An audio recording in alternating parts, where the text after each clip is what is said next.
Departure by Alan Wake. The man turned to face me. His face was covered in shadows. It was hard to make him out in the darkness of the forest that surrounded us, but the axe he lifted was plain to see. It glistened with the blood of his victim. He grinned madly. The shadows were alive, distorting his features. It was a scene from a nightmare, but I was awake. The Taken stood before me. It was impossible to focus on it, as if it stood in a blind spot caused by a brain tumor and eye disease. It was bleeding shadows like ink underwater, like a cloud of blood from a shark bite. I was terrified. I squeezed the flashlight like my life depended on it, willing it to stop coming any closer. Suddenly something gave, and the light seemed to shine brighter. For a long time, the dark presence had been weak, sleeping. Nothing but a half-forgotten nightmare or a shadowy flicker in the corner of an eye in the forest at night. Not real enough to properly exist, and yet too evocative to fade away completely. Now it was waking up. The rider like a fly caught in a spider's web, each jerk and kick vibrating the strands that led deep into its lair.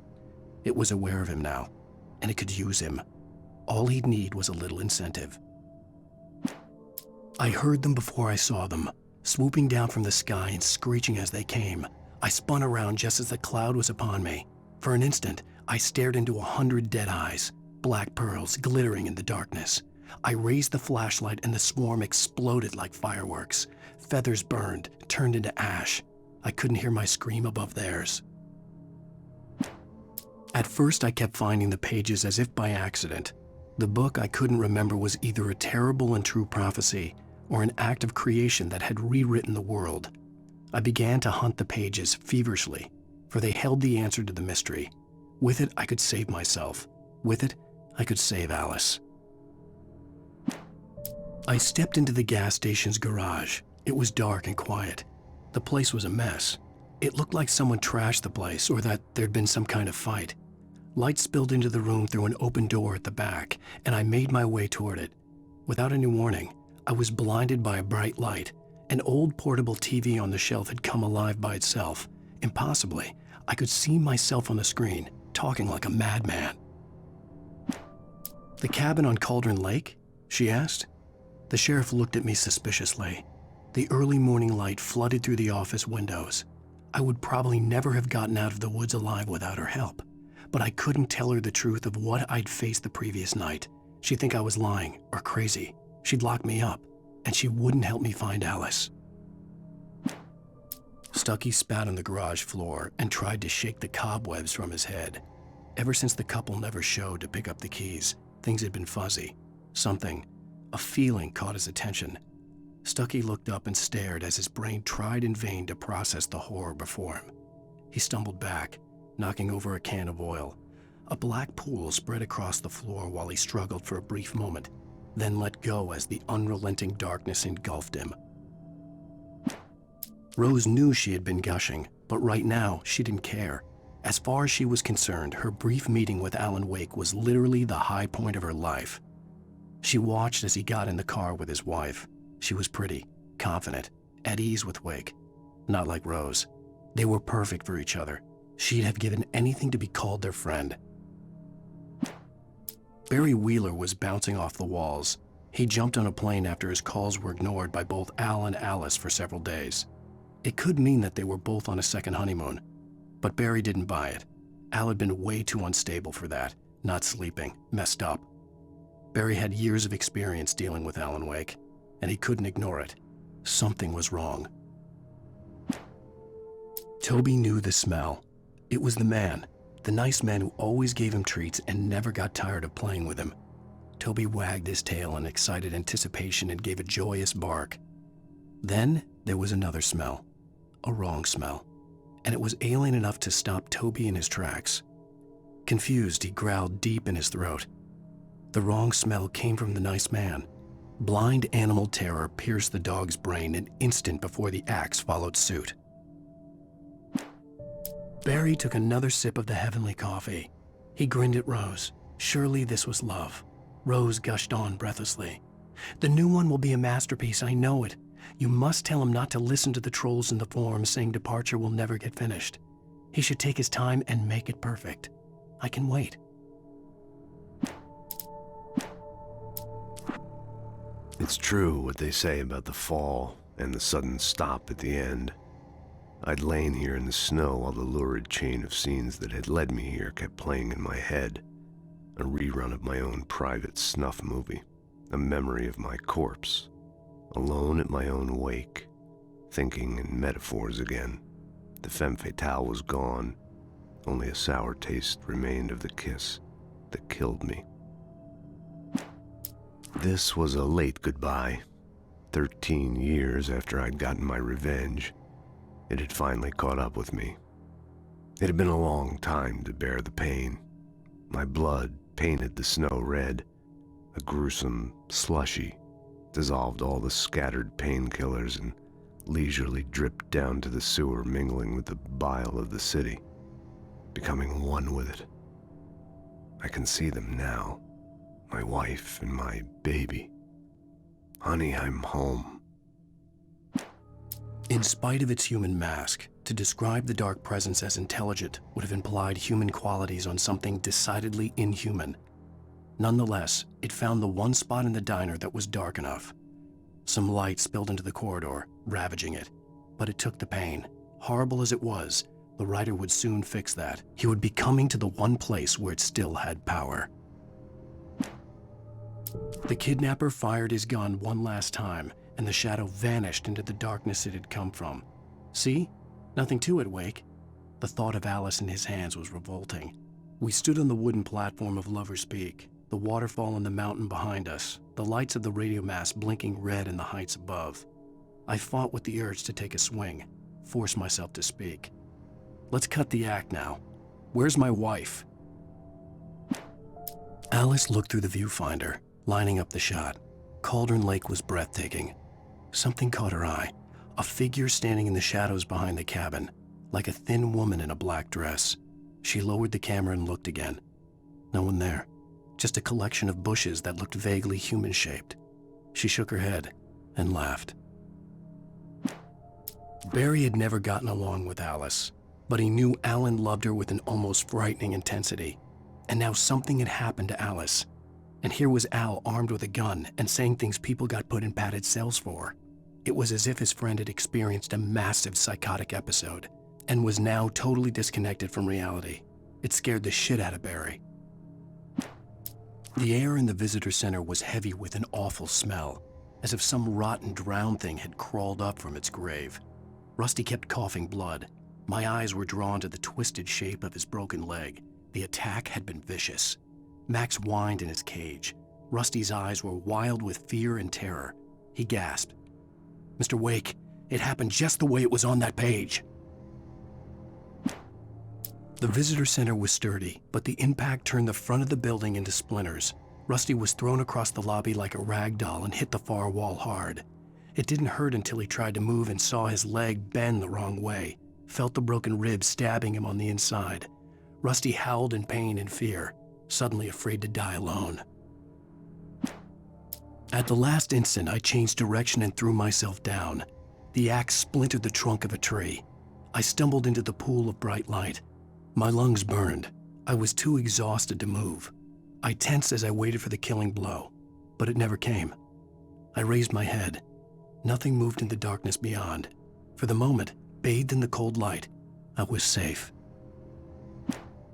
In that last instant of consciousness, Rusty thought about Rose. He was older than she was. Rose was barely out of her teens, but she made him feel young and forget what a train wreck his long-dead marriage had been. He still wore the ring.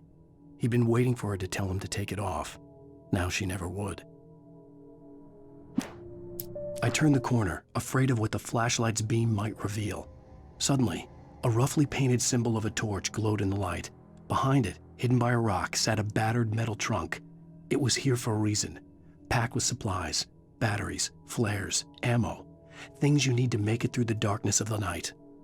Something left behind by someone who knew what I knew, and more. Agent Nightingale didn't want to be in Bright Falls. These little communities revolted him, and he didn't like the trees or the coffee. He now knew that impossible horrors lurked behind the storefronts and smiles. He desperately wanted to turn the car around and just drive until he passed out or ran out of road and booze. But he had a job to do. He had a rider to catch, at any cost. On more than one occasion, Alice had tried to explain to me how it felt to be afraid of the dark. To her, darkness wasn't simply the absence of light, but something more tangible than that. It was something you could touch and feel. Worse than that, it was something with a mind of its own, something malicious and malign. For her, things changed when they were wrapped in darkness. They turned into something else, something foreign, and nothing was safe or innocent anymore. I'd never really understood what she meant, until now. The night had been one desperate situation after another. I was exhausted, and my body felt as though it had been chewed up and spat out. The flashlight was heavy in my hand, and each pull of the trigger sent a painful shock up my arm. But I was finally out of the woods, and things were looking up. That's when I heard the chainsaw. When Barry saw the darkness attack the visitor center, it made him a believer. The men Al said he'd shot, they hadn't been just locals on crank. Somehow the world had changed, like the channel had been switched without warning. You think you're watching a sitcom, and you're really watching a horror show. When the birds started attacking the cabin, Barry wasn't surprised, just terrified. The FBI agent's command froze me in place. I considered surrender. It was all falling apart anyway. I could give in, let someone else deal with it, but it felt all wrong. Call it instinct, his posture, the way he held the gun. He was no friend. Shots ringing in my ears, I leaped for the hole in the fence and stumbled into the darkness beyond. The dark presence had touched the girl to lure the rider into a trap. Now it was night, and he lay helpless, drugged, lit only by the flickering of the TV screen filled with static. Shadows coalesced in the room as the dark presence leaned close to the rider, ready to touch him again. Back to work, boy. Rose knew that Rusty was in love with her, and she liked him too. She liked him a lot. He taught her to dance, and life had certainly taught her the value of a man who was gentle. He treated her well, made her smile, made her feel good. But Rusty wasn't the prince of her dreams, and that tended to underline the unbearable truth. She was no closer to that Hollywood magic than he was. Nobody in Bright Falls seemed to know where Al was, but Rose, the waitress at the diner, had seen him. From what Barry could tell, Al pretty much fell off the face of the earth when he left the diner. Rose was just the kind of fan that Al hated, but she really tried to help. She was smart too, knew a lot about what was going on in the town, knew a lot about Al, even knew who Barry was. Barry liked her. That was no big surprise. When it came to women, Barry and Al rarely saw eye to eye. Sarah didn't care about the legal threats Wake's agent had made. She let Wake go without argument, because there was something about him she couldn't quite put her finger on, something that reminded her of her father. She didn't think Wake would hurt his wife. Then she thought about the way he waded into Hartman, that hair-trigger rage flaring up without warning. The logging site was a mess. The modular office had been pushed off the cliff. Deputy Thornton climbed up from the wreckage excited, breathing hard from the exertion. Nobody there. It's weird. Don't you think that's weird? Bored, Mulligan let out a mighty snort. Hell, it's always weird, Thornton. Just a question of sorting out what kind of weird it is this time around. Shadows stirred and the wind picked up as I ran through the forest. I felt the dark presence turning its gaze toward me. Then the moonlight was blotted out by dark shadows that raced violently across the ground, moving too swiftly to be natural. Darkness gathered between the trees and melted again to reveal the taken. No natural path had brought them here. There was no misunderstanding. Cauldron Lake was where Alice and I had stayed, but there was no cabin and no island. I was missing a week. What had happened to me? What had happened to Alice? I had to get her back. I couldn't face life without her.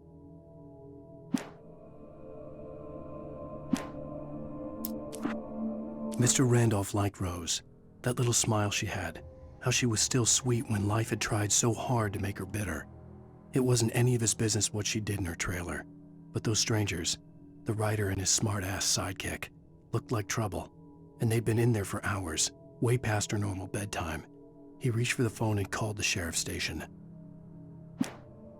For decades, The darkness that wore Barbara Jagger's skin slept fitfully in the dark place that was its home and prison. It was hungry and in pain. It dreamed of its nights of glory when the poet's writing had called it from the depths and given it a brief, terrible taste of power and freedom. The rock stars had stirred it from the deep sleep the poet had sunk it back to in the end. When it sensed the writer on the ferry, it opened its eyes. Nightingale stared through the broken studio window into the dark woods. He turned around, started to walk out, but Maine grabbed his arm. "Young man, you almost shot me. You don't shoot off rounds at people like that. What's the matter with you?" Nightingale shook his arm free, marched out. His cheeks burned with rage and humiliation. Sarah trusted her gut, and her gut said Agent Nightingale was an asshole. He felt wrong, and it wasn't just the smell of stale booze. It was in the way he flashed his badge, pulled rank, the look in his eyes when he wanted answers. Where was Alan Wake? What was this about an accident? Where was his wife? And most importantly, why did she let Wake go? He wouldn't answer her questions. Federal business was all he'd say. The pipe wrenched itself loose from the bridge's steel framework. Wrapped in darkness, it floated in midair, twitching. For a moment, I didn't understand what I was looking at. The heavy object lurched at me with impossible force. I threw myself out of the way, but just barely. When I turned my flashlight on it, it shook in a dark rage before it flew at me again. I slammed the door shut right in his smug face. He pleaded for me to open the door. True to form, the asshole actually thought I would obey. I had no sympathy left, no guilt either, not for him. I took a moment to savor the scream. I bet I had a smile on my face. It was all that I had time for. The dark presence was inside the lodge with me. The darkness surged towards me, sucking everything loose from the ground into its depths, tugging at my clothes. I saw the flare the kidnapper had dropped and threw myself towards it just as I felt my feet leave the ground. The darkness embraced me with the force of a tornado. Somehow I managed to light the flare. The darkness roared and cast me away. I fell toward the dark waters of the lake far below. Rose didn't know how the strange old lady got in her trailer, and she looked wrong somehow. The woman showed her teeth in an approximation of a smile and traced a finger down Rose's cheek. "Pretty girl," she said. Rose felt as if she was falling asleep, but her knees didn't buckle. The crone spoke in a whisper, her words ice cold and dark in Rose's ear. Touched by the dark presence, Rose was lost in a dreamland where everything was drawn in black and gray crayons. The old lady had promised her that all her wishes would come true. She would be Alan Wake's muse. She was smiling so hard it hurt her face. She crushed a bottle full of sleeping pills into the coffee. Deep down inside, she was screaming in terror. Danny had stepped out, but what stumbled back in was something else, something alien, a monster. Walter tried to kill it, first with his fists, then a chair.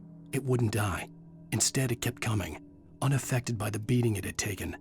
After Walter managed to kick it down the cellar stairs, fear took over. He ran, got behind the wheel, gunned the engine. The booze wouldn't make him forget, but he knew he had to try. The bulldozer's engine roared to life. Mud and rocks flew as it fought for traction. It crashed through the concrete wall and landed heavily in the yard. If it were an animal, it would have shaken its head after the impact, fixed its eyes on me, and charged. Of course, it had no head, nor eyes. Shadows crawled on its form, twisting it into a monster. Then, it came for me. Even after all this time, hearing the Night Springs theme caused a surge of conflicting emotions in me. It'd been my first real writing gig. Barry had known a guy who knew a guy, and suddenly I'd been a semi-regular writer on the show. I'd always been ashamed of the job. Felt it was trash. I'd wanted to be an artist, a novelist. I'd been naive back then. It had taken a long time to learn to be proud of the work. With Nightingale gone and the night wind blowing in through the broken studio window, Maine stared at Sarah. The sheriff looked away. Maine's voice shook with barely controlled anger. "That boy's doing more drinking than thinking. I hope you know what you're doing, Sarah. He's got a sickness in his eyes. You take my word for it. He wants Wake for a reason, and it's not for anything good." When Thomas Zane fell for Barbara Jagger, it happened fast. She was young, vibrant, and beautiful, full of life. He had never been a very happy man, and without any seeming effort, she had changed all that. Zane felt good for the first time in his life. Everything she did was another piece of a jigsaw puzzle he hadn't even known he'd been missing. And best of all, she made the words flow, strong and sharp. She was his muse. Some of the taken retained echoes of their former selves, but these were just the nerve twitches of a dead thing. Nothing remained but a shell covered and filled with darkness. In most cases, these puppets were enough for the purposes of the dark presence. But for anything more elaborate, as with the writer, it was different. It needed his mind. And so rather than taking him over completely, it merely touched him. I stared through the bars of the jail cell. Barry stood behind me, swaying on his feet, looking as ill as I felt. Agent Nightingale stood on the other side of the bars with Sheriff Breaker. Nightingale had a stack of manuscript pages in his hand. He seemed unhinged as he gloated. "Well, I've got you now, Raymond Chandler. It's all here, all the evidence, including conspiracy to murder a federal agent." Things were never as simple in real life as in fiction. I had lost count of the times I had wished there'd be a clear reason for my writer's block, something to fight, something to lash out on. There wasn't. I was filled with doubt. I was nothing like the hero in my books. Alex Casey had gone through his life with single-minded determination, never wavering from his goal. Even now, I was angry at myself, angry at Alice, angry at Barry. I was fumbling and I had no plan. Even behind the closed doors and curtains of his grimy room at the Majestic, the local motel, Nightingale could feel the locals' eyes on him, the unrelenting pressure of their judgment. He forced it out of his mind. For all he knew, they could all be under Wake's spell already. You do what you have to do to get the job done. He took comfort from the bottle in his hand. Please, he thought, just let me get through this. Maud had checked all of Stucky's rental cabins. There had been no sign of the Wakes. It was dark when he'd found their car parked at the end of the road by Cauldron Lake. It made no sense. They must have taken a wrong turn, but there was no sign of them, and the car had been there for hours already. Frustrated, Mott stood on the rotten ruin of the footbridge that had once led to Diver's Isle before it sank beneath the waves years ago.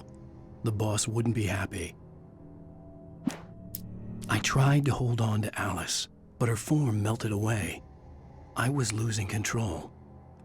Dr. Hartman stood in her place. I wanted to hit him, but my arms were jelly. He smiled. It was a reassuring smile, and I hated him for it. "I had to give you a sedative. Don't fight it. You went through another rough period. Right now, it's very important that you stay calm. We don't want you to have another episode. You're a patient at my clinic. Have been for a while now." For Mott, spying on the writer on the ferry had been a disappointment. His boss had made Wake out to be something special, but Mott hadn't been impressed. He'd gotten a good long look at the wife, though, and he liked what he saw. Mott had fantasized about goading Wake into a fight, but it hadn't happened. Still, he'd get his chance to see if the writer had anything in him. He'd been promised as much. The hunters were big, thick-set men, confident and at home in the woods. They were feeling good, running on beer, ghost stories, and camaraderie late into the night. It did them no good, as they were taken by the dark presence, sucked deep into a darkness far worse than any ghost story they ever told or heard. Doc sat down heavily. He examined Barry and Rose. Barry was already recovering. Rose was another story. She was conscious, but she was barely present, almost delirious, disturbed, touched in the head, they used to say. It wasn't the first time Doc had seen someone in such a state, but it had been over 30 years. Doc poured himself a stiff drink. He hadn't forgotten a thing. I lifted the page in front of my eyes and read it. In it, I lifted the page in front of my eyes and read it. In it, I lifted the page in front of my eyes and read it. In it, I lifted the page in front of my eyes and read it. In it, I lifted the page in front of my eyes and read it. In it, I lifted the page in front of my eyes and read it. Lightning flashed behind the windows of Cauldron Lake Lodge. Tor Anderson laughed and held the steel hammer above his head. Nurse Sinclair was trying to calm him down without success. Tor grinned madly and shouted, "My hammer's up. Here's a friendly poke from Molnir, wench." He brought the hammer down with all his might on Sinclair's head. "We're on a comeback tour, baby."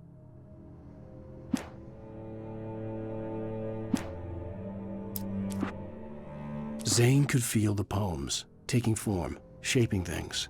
As he experimented, he imagined he could almost feel the power surging through the keys of the typewriter. It exhilarated him. But there was fear, too. If not for his young assistant Emil, he would have given it up. But Emil convinced him otherwise. He, too, had a way with words. Hartman kept talking, giving Barry the grand tour, clearly proud of the place.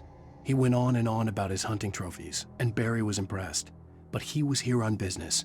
He raised his voice, cut through the monologue. "Hey, Hartman, where's Al?" Hartman stopped in mid-sentence, annoyed at the interruption. He nodded at the hulking orderly standing nearby. The man smiled and clapped a practiced hand on Barry's shoulder. Hartman followed the fall of Alan Wake with his binoculars. When the rider hit the water, he ordered Jack to take the boat to him. The spot was easy to see in the dark, even with all the extra lights in the boat. The flare floated and kept burning even in the water. Jack turned the radio louder as the engine sputtered. The music was rough and clanking, something the Anderson brothers would no doubt have enjoyed. But Hartman chose to ignore it. Wake was finally within his reach. Hartman knew he was no creator. He had no ambitions on that front. And he certainly didn't want to end up like every artist he had worked with here, damaged in ways that were hard to describe, or worse. It was enough for Hartman to maintain creative control and provide direction, to be a producer. That was what most of these people were in need of anyway. Of course, suitable subjects were few and far in between. I stared at the Viking paraphernalia that littered the area, surrounding an unlikely centerpiece. A full-size stage complete with an impressive sound system with all the trimmings, including a dragon. It took a special kind of crazy to build something like this in a remote field. When the sky split open with a deafening boom and the music started blasting, it felt strangely appropriate. For the moment, Barry was just glad he had survived the fall. He had been separated from Al, and there was no easy way to climb back up. He told himself he'd be okay in the gloomy forest at night. He would just have to wait for a while for Al to find his way down. Barry turned when he heard the heavy footsteps and saw the movement. The man-shaped shadow lunged at him from the bushes, an axe held high. Barry screamed and threw up his hand. The world exploded. Mott knew that Wake was smarter than him. Wake had more money, a beautiful wife, everything. And Hartman said Wake was important. That made him better than Mott. But Mott was calling the shots now. He'd expected Wake to whimper and grovel, but instead, he seemed willing to fight. Mott knew he'd gotten under Wake's skin. If only Mott actually had his wife. The thought made him shiver.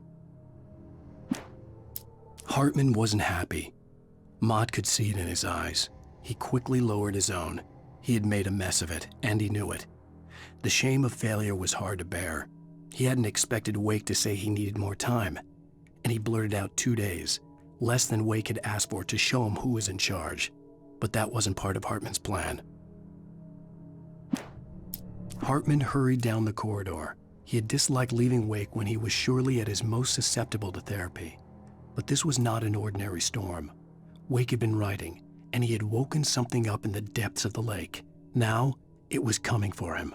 Hartman had naturally prepared for a situation like this. The idiot brothers would keep Wake distracted while Hartman double-checked everything, just to be sure. Hartman watched as Wake's features slackened. The man was bullheaded, no doubt. Even lying on the bed, he'd almost broken Hartman's nose the second time. But with a little time, he could break Wake down, give him proper direction. Wake was easily the most promising subject he had had. Well, since Tom, really. "Sleep well, Alan," Hartman whispered with a smile. "Let me take care of you." He sniffed hard to clear his throbbing nose, swallowed blood, and barely tasted it. Agent Nightingale stared at the passed-out rider. The man was sleeping off one hell of a night. Nightingale felt a stab of envy at Wake's oblivion, but he had a job to do. He put the gun to Wake's head and almost became a murderer. His hand shook and his throat felt tight and dry. Biting his teeth, he tried again to pull the trigger. He lost the nerve. Wake stirred. Nightingale would have to settle for an arrest. The storm raged on as the Anderson brothers walked unsteadily away from the clinic with the other patients in tow, knowing that this time they wouldn't return. The darkness around them seethed with horrors, but Tor and Odin were unafraid. Their eyes glinted with guile. They knew every secret path, and there was blood on their hands. They had fought these shades before. The dark presence followed the choreography laid out to it in the manuscript, growing stronger and stronger, moving like a storm from one scene of destruction to the next. But it was still bound to follow the story and chained to the dark place it came from. When the story reached the end it longed for, it would finally be free. It's 1976. Madness reigns at the Anderson farm. Contrary to all logic, the headiest ingredient of their moonshine is unfiltered water from Cauldron Lake. The Andersons feel like gods. Odin can't stop laughing. He contemplates cutting his eye out. Tor runs across the field, naked, shrieking, hammer in his hand, trying to catch lightning. Their songs have power. Something ancient is stirring in the depths, coming back. Again, Alice's screams rang in the stillness of the night. I saw myself run toward the cabin, flashlight in my hand. I followed my past self. I was an out-of-body observer, a time traveler in a crazy drunken dream. This was the beginning. The night Alice had disappeared. The mystery of what had happened during the missing week was about to reveal itself. When he stopped the car at the Anderson farm, Walter felt relieved. Oblivion was close at hand. The brothers wouldn't miss a jar of moonshine or two in the booby hatch. But then he saw the man on the porch, and he knew who it was. Driving for his life and knowing it was useless, he didn't realize he was crying until he couldn't see the road for the tears. Hartman had never felt as anxious as during the week after Maud had managed to lose the Wakes. Their car stood by the path that had once led to Diver's Isle. Hartman thought about Thomas Zane's cabin in the depths. It was only a matter of time before Wake started writing. They had to be found, and fast. The moment he heard on the police radio that Sheriff Breaker had picked up Wake, he was already in his car driving toward town. For a moment, Hartman considered strangling the idiot. Mott was mean-spirited, but easily manipulated, an emotional infant who lived for his approval.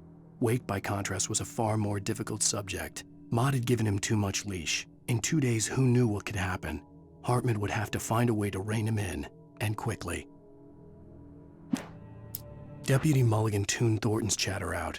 He didn't think writers were particularly useful people, and a huge manhunt for one struck him as idiotic. Certainly not worth the missed opportunity for coffee and pie. It wasn't even clear what the man had done, except run from them at the trailer park. Mulligan knew he wasn't alone. The sheriff's patience with the Fed was running out. As the deputies hauled Wake and Wheeler away, Agent Nightingale eagerly examined the stack of papers Wake had been carrying. It was incomplete, a collection of random pages, but there was enough. He saw his own name in there, among others. His hand shook with emotion. Finally, it was proof. He had been right all along.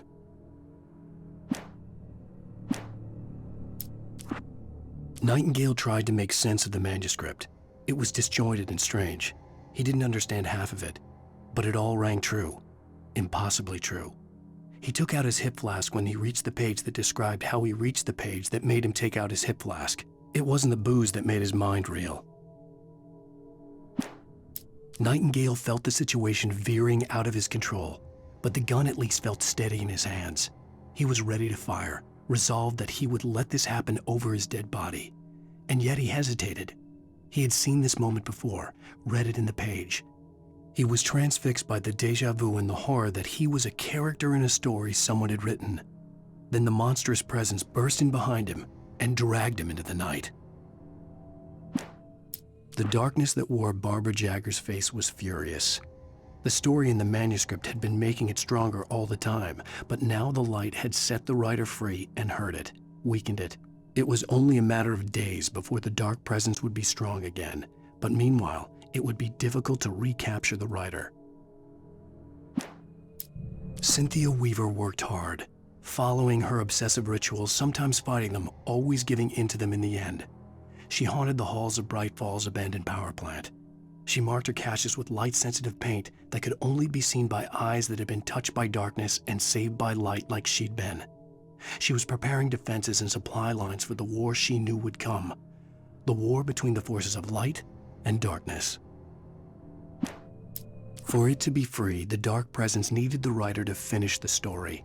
Again and again, the story let it get frustratingly close to the writer without letting it capture him. It was bound by the events depicted in the manuscript, but it could pursue the writer indirectly, put others on the task and stop those who would help him. It took over everything in its path, made them its puppets, and sent them after Alan Wake.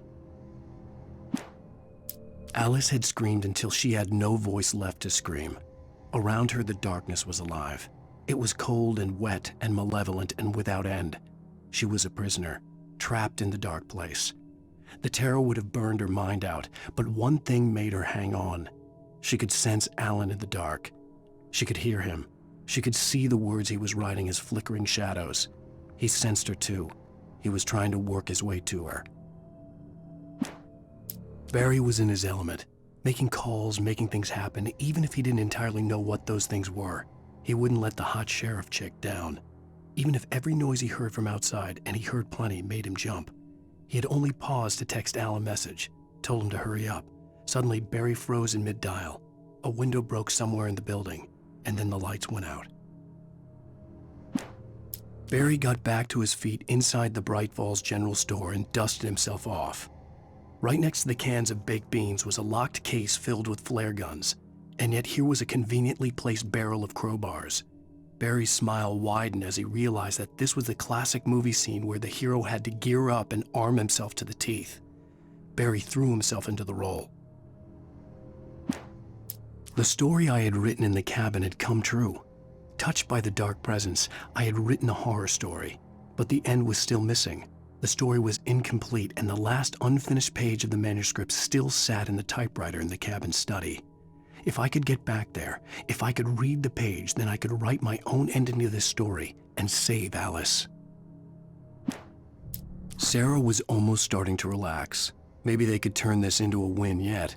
Suddenly, there was a piercing sound, like a table saw gone wild, as 100 birds made out of shadows swarmed into the rotor. The chopper bucked wildly and the board lit up, telling her what she already knew. They were going down. Barry Wheeler screamed next to her. Thomas Zane knew he had to remove all that had made this horror possible, including himself. That was the only way to banish the dark presence he had unleashed and now looked at him through the eyes of his dead love. But he also knew that despite his best efforts, it might someday return. So even as he wrote himself and his work out of existence, he added a loophole as insurance, an exception to the rule. Anything of his stored in a shoebox would remain. Making her way through the water pipe alone, Cynthia was angry at the writer. Foolish young man, taking unnecessary risks. And the way he broke the rules. Didn't he understand what was at stake?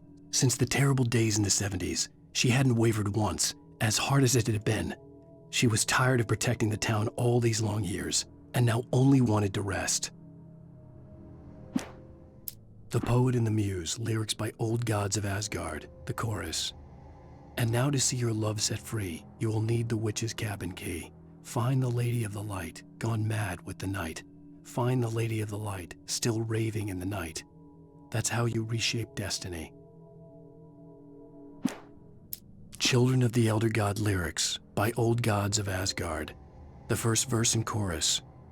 Warriors, torchbearers, come redeem our dreams. Shine a light upon this night of otherworldly fiends. Odin's might be your guide, divorce you from the sane. Hammer's way will have its say, rise up in their name. O memory and thought, jet black and clawed, children of the Elder God, scourge of light upon the dark. Children of the Elder God lyrics by Old Gods of Asgard, the second verse and chorus. Scratching hag, you can rake your claws and gnash your crooked teeth. You've taken slaves like ocean waves, now feel the ocean seethe. Father Tor bless the war between the dark and light. In their songs let their wrongs bring disillusion's night. O memory and thought, jet black and clawed, children of the elder god, scourge of light upon the dark. The dark presence was no longer trying to capture the writer so he could create the ending it wanted. The writer knew too much. He was too strong. And he carried a weapon left behind by Thomas Zane, something that could hurt it. Now, the darkness was doing everything in its power to simply stop the writer from ever reaching Cauldron Lake and the dark place it came from. The bottom of Cauldron Lake was a graveyard of things the lake had claimed in one way or another over the decades. The dark presence brought them up in its wake, scattering the rotten waterlogged hull of an old boat here, the remains of a long ago crashed airplane there, trees shattered under the impacts. The earth groaned. It didn't even notice. Zane cut its heart out, but it didn't die. The thing that wore Barbara's face kept crooning sweet nothings sugar-laced with poison. He put on the suit, untied the monster from the chair. The thing in his arms thrashed weakly, but he held fast. He stepped outside, off the pier, and into the dark water, a sinking pinprick of light descending toward a bottom that never came. The dark place I found myself in was unlike anything I could ever have imagined. It wasn't solid. It flowed. It was conceptual and subjective. For someone else, an artist in another field, it would have been very different. I could sense the story of the manuscript all around me, the words and ideas floating in the air, poised to become real. After Zane had gone, I stood alone in the shifting dream that was the dark place. I had to find a way to the cabin. I'd written myself a way through this place in the manuscript. I followed the idea of a path. I'd written myself across the ocean that blocked my way, and with that, there was a bridge to the island beyond. The idea of the cabin flickered in the underwater darkness. I willed the cabin to be real, and it was. The Poet and the Muse, lyrics by Old Gods of Asgard, the first verse. There's an old tale wrought with mystery of Tom the poet and his muse, and a magic lake which gave a life to the words the poet used. Now the muse she was his happiness, and he rhymed about her grace, and told her stories of treasures deep beneath the blackened waves, till in the stillness of one dawn, still in its misty crown, the muse she went down to the lake, and in the waves she drowned. The Poet and the Muse, lyrics by Old Gods of Asgard, the second verse. The poet came down to the lake to call out to his dear. When there was no answer, he was overcome with fear. He searched in vain for his treasure lost, and too soon the night would fall. Only his own echo would wail back at his call. And when he swore to bring back his love by stories he'd create, nightmares shifted in their sleep in the darkness of the lake. The Poet and the Muse, lyrics by Old Gods of Asgard, the third verse. In the dead of night she came to him with darkness in her eyes, wearing a morning gown, sweet words as her disguise. He took her in without a word, for he saw his grave mistake, and vowed them both to silence deep beneath the lake. Now, if it's real or just a dream, one mystery remains, for it is said on moonless nights they may still haunt this place. In the end, Barry wasn't going to shoot Sarah. They both knew that. Once she had no chance of catching up to Wake, Barry gave up the gun and sat down on the floor, shielding his face from the merciless glare of the well-lit room. "I don't think I'm ever going to see him again," he said in a weak voice. Sarah didn't have it in her to be mad at him. Besides, he was probably right. I'd first heard the poem in a dream, recited by a strange UFO-like light. I'd read it again in the cabin in a book by Thomas Zane. For he did not know that beyond the lake he called home lies a deeper, darker ocean green, where waves are both wilder and more serene. To its ports I've been, to its ports I've been.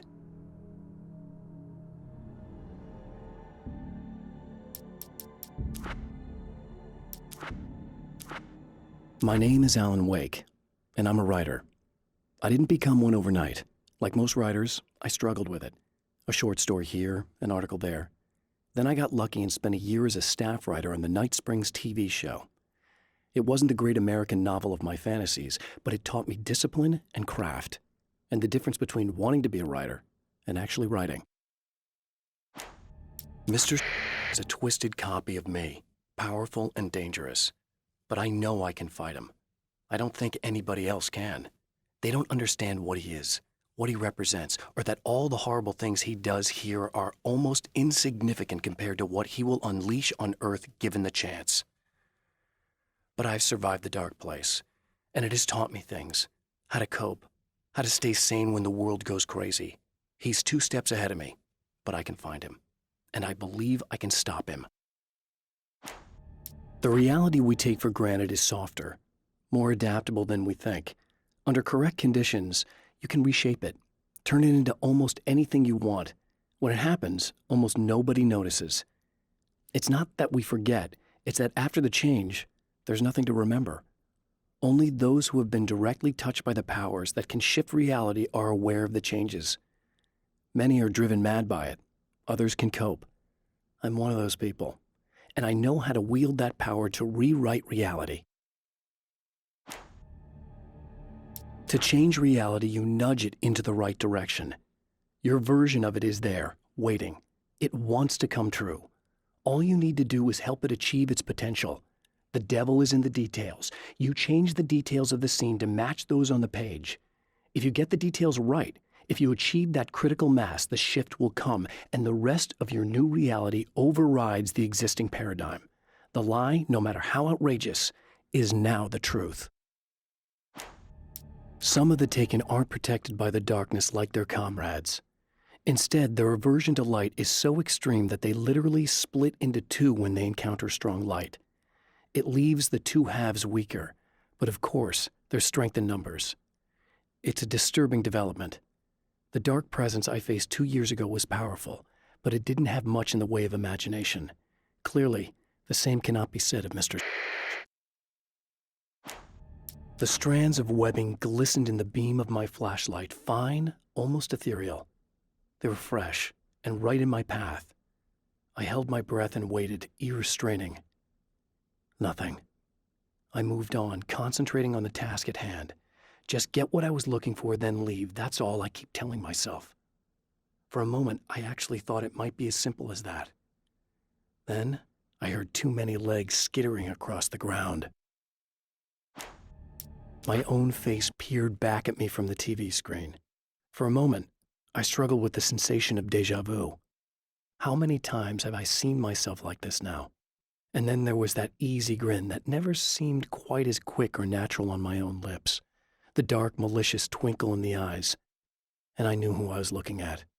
As he pulled back and revealed the room behind him, my throat went dry.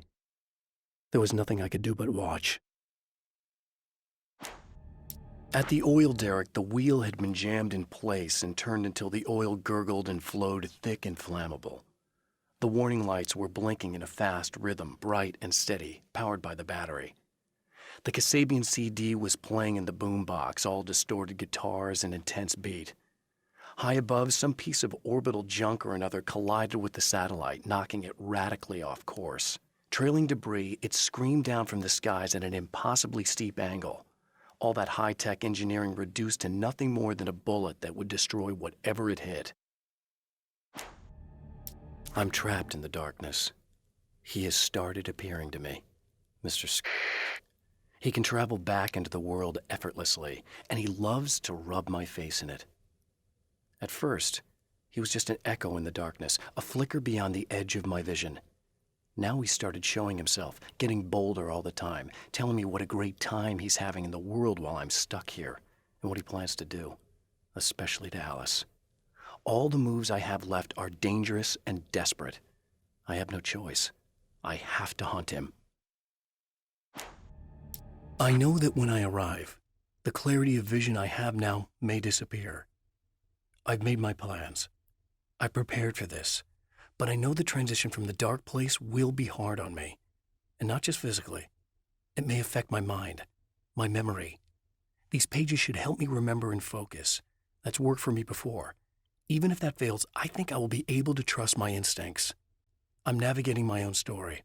I'm hoping I'll know where to go and what to do, even if the details elude me. I don't make friends easily. I know plenty of people, but I don't let most of them close. I've known Barry Wheeler ever since we were little boys. We had the time of our lives. I'd get us in trouble, and he'd talk us out of it. Things haven't changed that much now that we're grown-ups. He's the most loyal and dependable person I've ever met, and all the things that count anyway. You could call him a weasel, and you wouldn't be entirely wrong.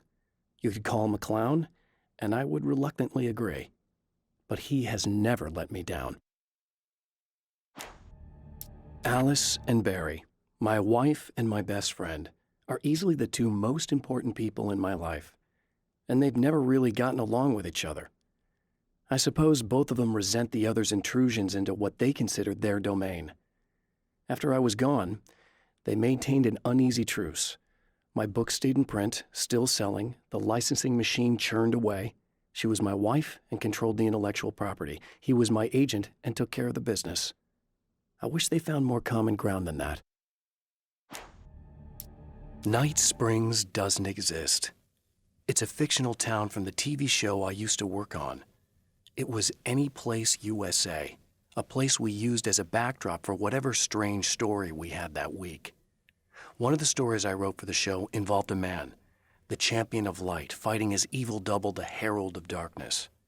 It was something I'd written back in the real world, something I had a link to, a framework I could build on. I had adapted it into a new story.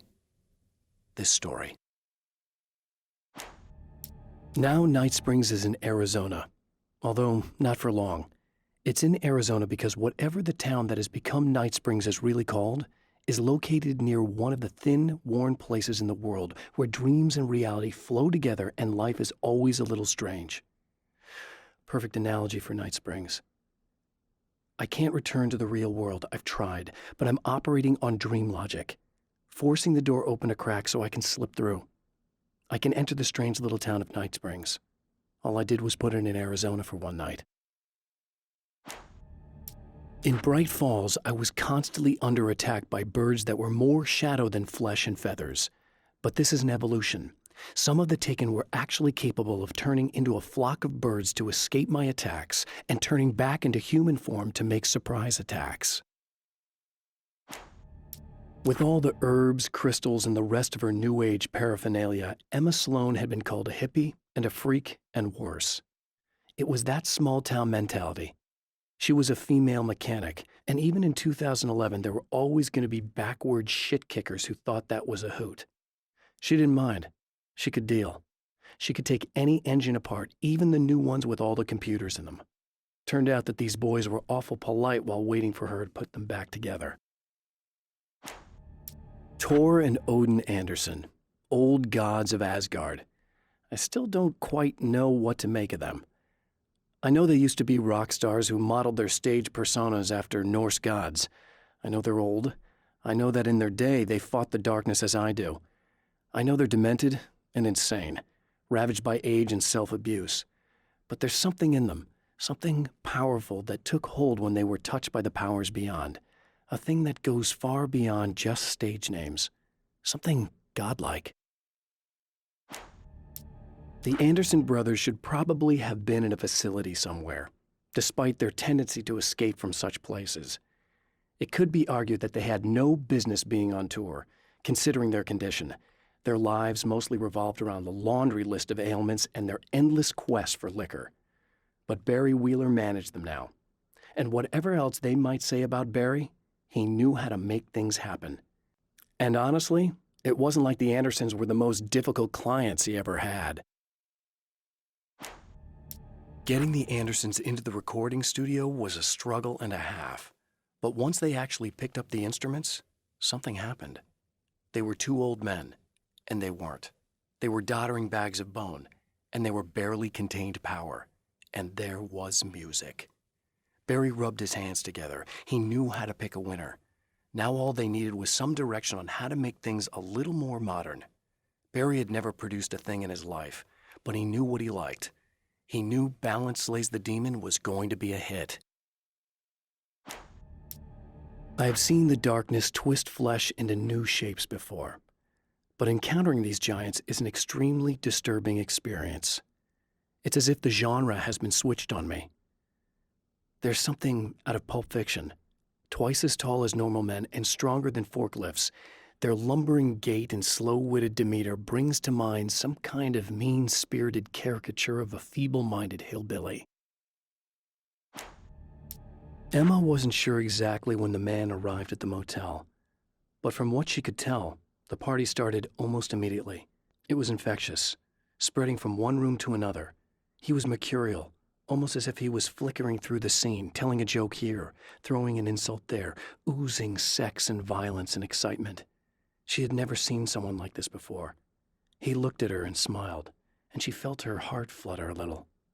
She knew he was the kind of man mothers warn their daughters about, but she told herself it didn't matter.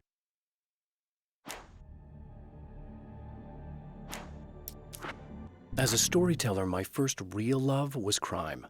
And it was in that genre that I finished my first novel, starring the perpetually miserable Alex Casey, whose entire life was a wound that never healed. The books sold as fast as they hit the shelves. I wrote 5 more Alex Casey books, and they all were bestsellers. I became rich. I became famous. Success brought pressure, and I didn't handle it very well. The pressure of success got to me. My wife Alice was the sole thing in my life that anchored me. Suddenly it wasn't enough. I couldn't write anymore. I distracted myself with wild parties and whatever trouble I could scare up. I wallowed in the drama of my life, sure that Alice would stick with me even though she didn't sign up to be the lifeline of a tortured artist. It was my dumb luck she's not the type to give up. I've seen the enemy, and it's me. I've faced dark horrors before, things that live in the unimaginable pressures of the world beyond our own. Sometimes they masquerade as humans. That's what ultimately lurks inside Mr. He's every mean-spirited tabloid story about me, an evil caricature, a creature formed in that vague territory of misconceptions, half-truths, and the dark imagination of people who heard a story about me. An urban legend made flesh, a serial killer, my dark half, brought to life by the power of Cauldron Lake. I've carried a flashlight and a gun for so long that I feel naked without either. It's all too often that I need them. The darkness protects the taken. Shadows crawl over their forms like living things, protecting them from harm. Blows that would injure or kill a human outright mean nothing to them as long as the darkness persists. But light makes them vulnerable. Light burns the shadows away. The darkness that drives them is still in them, but now they're vulnerable. Flashlight and gun. Sometimes it feels they're all I have left. The spiders aren't really the work of the enemy. They're a side effect, a part of the dark place's less significant fauna that has managed to slip through the opening I made when I arrived. Less an animal than an idea that has assumed the form of an animal. Makes them no less dangerous, but at least they're a little easier to deal with. The darkness doesn't protect them like the Taken, and thus they can be destroyed by either light or bullets right away. The atmosphere in the projection booth at the drive-in was charged, almost unreal. Despite that, the air felt cool and refreshing this late at night. It'd been a hot day. The summer was nearing its end, but it wasn't over yet. The darkness rose from the depths of Cauldron Lake and took Alice. It needed words. It needed me to write its way into our world. She was leverage, a hostage. I complied, but with a twist. I put in a loophole that gave me a chance to fight back. I was hunted by shadowy enemies, but I faced the darkness. I fought it with light. I drove it back. I saved Alice, but it came with a cost. I was trapped in the dark place below Cauldron Lake. After my disappearance, they thought I was dead. I might as well have been. I know it's been 2 years. I know Alice has moved on. I've tried to find a way back to her, back to my life, but escaping the dark place is almost impossible. Time does strange things here, but dreams and radio signals can pierce the veil between the worlds. I catch glimpses and echoes of the world. Sometimes I send messages out. I can only pray that they hear them. Stories come naturally to us. We can't help it. There are many different worlds, many competing realities within our heads, fueled by books, television, even barely remembered childhood tales. There's an endless supply of fictional concepts more familiar to us than anything or anyone real. We have a far greater connection to the fictional characters we know and love than the random people we pass on the street. Our destinies and inspirations are shaped by lies, myths, and fables. There are places where our world is worn thin and another reality brushes against ours. One such site is Cauldron Lake near Bright Falls, Washington. But there are others. That other reality is dark, vast, and malleable, always in flux. In its depths dwell vast forces and alien energies. They're dangerous. But in one of these places, if you know how, you can channel the power of that place and use it to shape reality. The Taken may well be the tool the darkness favors over any other. At some point, they used to be human, but whatever humanity they once had is long gone. Now they're just shells covered and filled by darkness. The Taken Mr. throws at me are more grotesque and varied than the ones I first encountered in Bright Falls. But I know how to deal with them. I'd be lying if I said they don't frighten me. But I've survived worse. I can't let them stop me.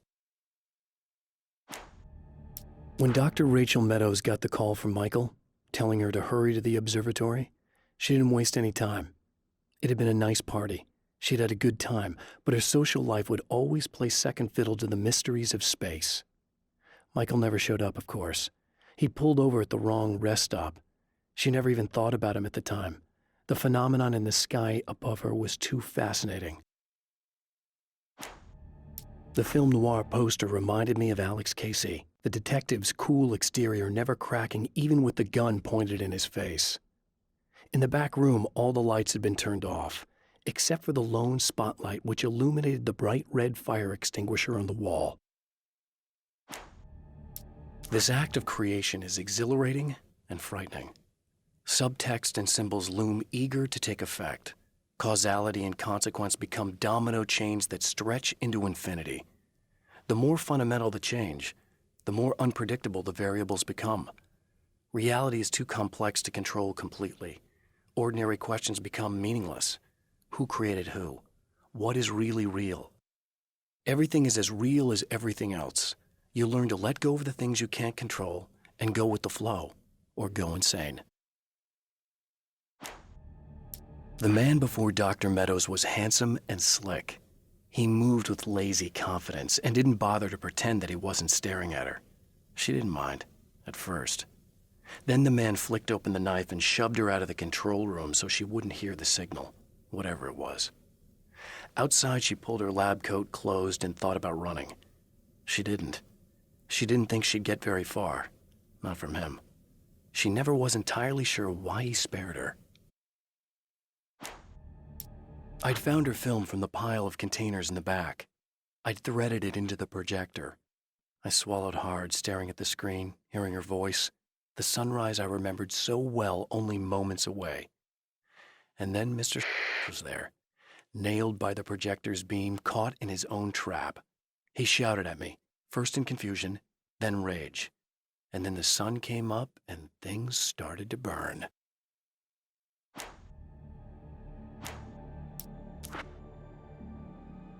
My writer's block got worse. I didn't sleep much anymore. My life with Alice seemed like a constant fight. I was a wreck. Alice took steps. She booked a vacation in Bright Falls, a small town in Washington. It was supposed to be a chance to break out of the cycle I was in. She didn't know about the darkness in Cauldron Lake. Alice, my wife, the best thing that ever happened to me. She smiles and the darkness lifts. For her, I've tried things I otherwise never would. I've never really minded if it's made me feel like a fool. She's a photographer, and the world she sees through her lenses is unique and beautiful. She has the vision. She sees things others don't and knows how to make them visible to everybody. She did it with me, too. She teased out things I was only vaguely aware of. She always saw me in the best possible light. It's been 2 years since I came here. Being that long without Alice breaks my heart, and I know it broke hers. I know she thinks I'm dead. How could I blame her for that? It would be a crime to pretend that she owes me anything. She took all the stupid, self-indulgent bullshit I brought into her life and still stood by me. Still loved me. It's no betrayal. But I'm a better person now than I used to be. I want to be that person with her. The Taken were always single-minded. They had a certain animal cunning, but they weren't very intelligent. That's one reason why they prefer melee weapons. Actual firearms are too complex for them to use. That's why seeing the one who threw grenades at me surprised me. But of course, they aren't actually grenades. There's no pin to pull, no fuse to set off an explosive, just concentrated darkness. The car seemed to sail through the crisp mountain air in slow motion, spinning around one axis almost lazily. The moment was hypnotic. Then it struck the pipeline in a shower of sparks, the impact turning the windshield into a burst of safety glass. As it hit the ground, I snapped out of my reverie. The car was rolling downhill, slowing down as every bump killed momentum but still coming. The fence wouldn't be enough to stop it. The dark place is utterly hostile to human life. It eats at your mind, wants you to succumb to madness. Your own thoughts can turn against you. Every shadow conceals a threat that attacks at the slightest sign of weakness. You're under endless assault. Every day is a struggle for survival. But I've learned to take care of myself. I focus on Alice, our life together, my need to be with her. That takes me a long way in the dark place, as long as I have my gun and the flashlight. I have changed. I know who I am now. I know that I can write my own fate. Bright Falls taught me that. I know that indulging my weaknesses, giving in to fear and complacency will only drag me down. The dark place taught me that. I'm no Zen master. I've not attained enlightenment. But I have learned to let go of the things that I don't need. I know that without that balance within, I become my own worst enemy. Now I strive for equilibrium, and with that, I'm strong enough to get where I want. It's obvious that for all his power, Mr. is an agent of another greater being. The dark place he came from is full of terrible alien intelligences, dark presences, and none of them should be let loose in our world. He serves one of them. He'll open the way for them if I don't stop him. But he'll do more. He'll take over my life. He already has my face. He already uses my name. He'll become Alan Wake in every way imaginable and corrupt everything, unless I can stop him. The trap Mr. has set for me is as simple as it is impossible. Whenever I reach him, he sends me back to the beginning of the maze. It's a loop in time. I go through it only to end up where I started. There's a brutal genius to it. If I die, it's over for me. If I survive, I end up where I started. Sooner or later, the odds will catch up with me. And in the meantime, he gets to toy with me. But that's why I have a chance. He's caught in this pattern just as much as I am. I know where he'll be, and I'm prepared. I have created the weapon that can put an end to this, a blueprint to a new reality. All I have to do is survive long enough to use it. My arrival from the dark place will be painful and difficult. These pages may be lost. But one way or another, I'll send the parts I really need to myself. If I make it outside, I have a chance. Mr. is more powerful than I am, but he can't change the rules in the middle of the game. He's not a creator. I am. To change the world, you must craft a blueprint for the new reality. Any work of art will do, as long as it's a genuine act of creation. That's what the energies of the dark place respond to. The results may be subtle and perplexing, or far-ranging and momentous. My area of expertise, the written word, gives much more precise results than music or interpretive dance would, for instance. But words can be extremely dangerous. What you define may become reality, but so can that which you imply, even if you don't realize you're doing so. For Serena Valdivia, burning the midnight oil was more of an exception than a rule. A procrastinator and a perfectionist, she often worked when she wouldn't be disturbed. Tonight was especially important. The film festival would open tomorrow, and there was still so much to sort out. It wasn't that the work hadn't been done. She just didn't feel like she had completely mastered everything yet. There's more to fighting the Taken than just burning away the darkness that protects them. When I'm fighting for my life, I find myself slipping into a state of intense concentration that makes the beam of my flashlight seem more powerful and focused. I used to think it was just my imagination, something brought on by the adrenaline and fear of death, but now I'm not so sure. I've been touched by powers that I can't begin to truly comprehend, and they've left a mark. I'm starting to think this might be a part of it. When the dark man's eyes suddenly locked into Serena's, she flushed hot. They ignited a black fire in her. He was talking. He wanted the power turned off. He said something about the projector booth. She hooked a finger under his belt buckle. He grabbed a hold of her throat and twisted until it hurt. Somewhere deep inside, a part of her screamed in paralyzed horror, but the moan that escaped from her throat had no panic in it. "Pay attention," he said. "Business first." His eyes glittered shamelessly. Hers did too. The clothes I wear now I shaped from dreams and memories. It's an old outfit, originally from the 90s. The last time I wore it was when I was still writing and Alice and I took a vacation in the desert before our troubles began. The night before, we'd been at a party, and I had dressed to the nines. On that lazy day, I put on these old clothes, worn and comfortable. Alice made a joke about grunge. I felt a little embarrassed, but I stuck with them. We were very happy. I'm sheathed in good memories to remind myself of what is at stake. I held the film canister in my hands. I saw her name written across it in big letters, followed by the title. It was a time capsule, moments snatched from times gone by, from a past that I hoped could also be our future. It was my salvation, our chance to be together. A tin can with a bit of magic in it that she didn't even know about, something I could put to good use. There were only moments left before I had to face him.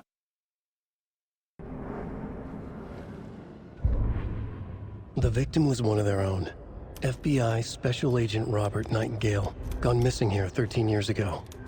Now he had suddenly turned up, only to be murdered in a brutal ritual on the very day of their arrival. And then there was the page. This page, the first page that they had found, not the last. The first step down into terrifying depths, secret truths trembling beyond the threshold. Reading the words, these words, felt like a message. Was a message. Someone knew they were here, what they were doing. Someone playing a game with them, leading them on. An invitation. How could they not accept? The sheer audacity of this impossible mystery presented to them, even if they knew it would end up hurting them. The autopsy room was a mess, like a bomb had gone off. Nightingale hunted Saga, didn't see her under the light, lurched past her. The Taken could not see into bright light. The light hurt them, hurt the darkness in them, made them vulnerable. I flick the switch, it goes click. Show me the clicker, lights are off, but somebody's home. Hemingway brought you here, witch. Get out of my house, Nightingale shouted. A wave of terror crashed through Saga's head. The awful truth. Nightingale had no heart in his chest, but here he was, killing a monster. The world had lurched out of balance. You found yourself trapped on the far side of the mirror. Saga was back at Cauldron Lake. He was there too, Nightingale. Was, but wasn't a Taken, a creature of darkness. He was beyond her reach, where some other strange reality, the dark place, merged with ours. This place and the dark place, a tarp thrown over top, drowning everything beneath it, a flood of darkness, soaking into everything, spoiling it, rotting it. The page called this area an overlap. Saga had to pursue Nightingale into the overlap. Finding a way in would be difficult, required precise steps, a ritual. Saga would learn how. Stop the monster before he killed again. Her job. He'd be inside, waiting for her. Saga edged toward the broken door, her gun ready, flashlight aimed ahead. Nightingale said it would be here. The Cauldron Lake General Store was overgrown, left to rot. Saga thought about the cult of the tree. They had been here, waiting, planning a gruesome ritual murder. Meanwhile, they played cards in the general store, like it was just another late-night poker game. Saga stepped closer to the door. Had the animal broken it? There was a loud crash. Saga found herself face to face with a cultist, a hulking figure in a raincoat. We watch in the night, wild eyes behind a plastic deer mask, an axe in his raised hand. Saga bent down to inspect the body on the table. Somehow it felt familiar. The straps, the heart, the mutilated corpse laying on the rain-soaked wood. Like déjà vu. She chased the source of the feeling. Found nothing. None of the victims from her past cases resembled this one. It didn't feel like anything from her past. More like something from a dream. From a life she could barely remember. Maybe one that wasn't even hers. Then the feeling passed. Like a shadow in the trees shifting with the wind. Saga blinked, shook the feeling from her head. She turned her focus back on the work. There was a lot to do. Casing the deputy were watching her. She had a feeling this would be an exciting case. The writer went into the lake, banished the dark presence. Taken still lurked in the woods. The dark place receded. The current pulled back those with darkness inside, into the lake. Nightingale was there, one of them. The dark presence, Jagger had taken him. The witch had stolen his heart. They sank beneath the waves. The dark place, wandering in the shadows, muttering to themselves. It's dark. I'm lost. Where am I? Who am I? I can't remember. It's cold. Premium cabins for rent in Bright Falls. Who said that? Can you hear me? I need help. Please. Stop this. What did I do? You must dig it out. Their shape shifted. Echoes of the writer's dreams. Fading in, fading out. The next story and the story after that. The writer was writing again. He'd been on the trail of the writer forever. The writer he despised. Hemingway, Bukowski, Wake. I'll get you. I'll find you. I'll make you pay. You're in over your head. He descended into the tunnels, from the dark city, into the ocean of darkness. Next stop, Caldera Street Station. Something, a presence, rumbled. Not a train. Shadows shifted on the platform. The writer's cult waited for him there. The cult of the word. A cultist leaned close. I carry his words close to my chest now. You're not allowed in the lake until he says otherwise. He'd be caught, murdered. They got him. They didn't get him. He was reborn out of hate. He was there, but he was risen. Sent to find the light switch up from the lake that was not the lake. The fuse was in place. She found it among the junk in the forest. Saga stepped inside the witch's hut. Something rushed through her. A presence. Familiar. She couldn't quite place it. Something long forgotten. She tried to hold on to it, but it was already gone. Inside, a bright light. Saga felt safe. Like nothing could hurt her here. There were objects that stood out to Saga as if the light had manifested them, pulled them from the darkness. A shift in reality, heavy with hidden meanings. A coffee thermos, a shoebox, a mop and a bucket, a poster on the wall, and in the cabinet, another manuscript page. Witch's ladle, towering over Saga, watching her and the witch. The image of the witch in the sign, Nightingale's heart, a cold, dead lump in her hand. Her definition of sanity had changed since she arrived in this town, but she trusted the pages, was forced to. Saga addressed the witch. She squinted to read the first part of the ritual words, the smudged line on the heart. The second part recited from memory, the words she had read on the page. I brought you the heart, witch. Show me the terror. Saga pushed the heart through the hole in the sign. This was the key. The tree was the threshold. Back at Witch's ladle, Saga pointed the flashlight at the strange, dark substance. The same substance Nightingale had left at the morgue. there was something hidden under it. She strained to see, the opposite of sunspots in her eyes, blacker than black. Suddenly a change. The light reacted to the substance, a feedback loop surging up her arm. Saga squeezed the flashlight, willing it to penetrate the dark matter, burn it away. The reality-changing influence of the dark place flowed like water flowed, like fear flowed, down the path of least resistance, eroding the weak spots until they cracked. In places where reality was more yielding, where story told and retold, imagination sparked and fear ignited again and again, had softened the walls of reality. Sites of violence and tragedy, where truth was laced with fiction, where a work of art proposed an alternative narrative, something people could suspect to be true, something people felt strongly about, something they feared. The stronger the connection between the belief and emotional response, the better. The darker, the better. A ghost of a witch ripping a man's heart from his chest. Two brothers murdering the neighbors and hiding their bodies in a well. A young woman haunting the flooded bunker where she drowned. Bedtime stories, folktales, urban legends connected to a specific place. These were the sites where the overlaps came to be. An overlap of the dark place needed a push from both directions to manifest itself.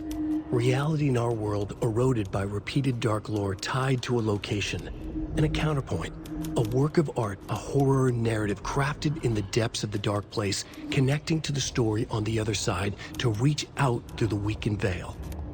A story of a lawman whose heart was cut out of his chest, two corrupt men killed by their own twisted ambition, a haunted old woman drowned in a bathtub, twisted reflections on the other side of the mirror, arcs stabbing through realities, amplifying the influence of the dark place. These elements working in conjunction made a trickle that became a torrent, a wormhole, a vortex, and the art, the map, became the nightmare territory where the dark place encroached on our reality, a blanket over it, where they all overlapped, causing reality to twist and loop like a bad dream, remolding anything and anyone within its dark horror design. Ed hadn't been the same since his latest show had closed. This wasn't the first time one of his productions had shuttered early. Scathing social commentary in a one-act play wasn't exactly filling seats. When Tammy told him she was taking a research trip to Bright Falls, he decided to tag along. Ed told her he wanted to find inspiration.